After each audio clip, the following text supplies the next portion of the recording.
আজি হৈছে কাতি বিহু। কাতি বিহুলৈ বুলি সন্ধিয়া তুলসীৰ তলত প্ৰসাদ দিবলৈ মই ৰেডি কৰি আছোঁ। এয়া প্ৰসাদ ধুই তাৰপিছত মই এতিয়া নাৰিকলখিনি ৰুকি সকলো ৰেডি কৰি আমি যাম লক্ষী মন্দিৰলৈ। যিহেতু যোৱাকালি লক্ষী পূজা নকৰিলে, আজিহে কৰিছে, গতিকে ইয়াত এতিয়া লক্ষী মন্দিৰ আহিলোঁ। আহি ধুনীয়াকৈ চাকি ধূপ জ্বলাই পূজা কৰি ল'লোঁ।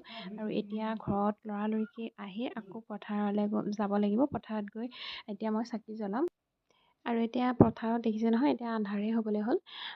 চাকি জ্বলালোঁ, জ্বলাই মানে এইবাৰ ধান আমাৰ বহুত পিছতীয়া। আগতে কাতি বিহুতে আমাৰ ধানৰ আগ যিটো লখিমী বুলি কয় সেয়া অনা হয়, কিন্তু এইবাৰ অনা নহ'লে, যিহেতু ধান ওলোৱাই নাই। আৰু এতিয়া তুলসীৰ তলত চাকি জ্বলালোঁ আৰু প্ৰসাদ আগবঢ়ালোঁ।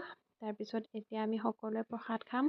খাই আকৌ লক্ষী পূজা যি আমাৰ ওচৰতে মেলা, সৰুকৈ অকণমান মেলা হয়, তাকে যাম। এতিয়া প্ৰসাদ খাই মেলি ওলালোঁ। ওলাই মানে একেবাৰে ভাত পানী খাই আজৰি হৈয়ে তাৰপিছত ওলাইছোঁ।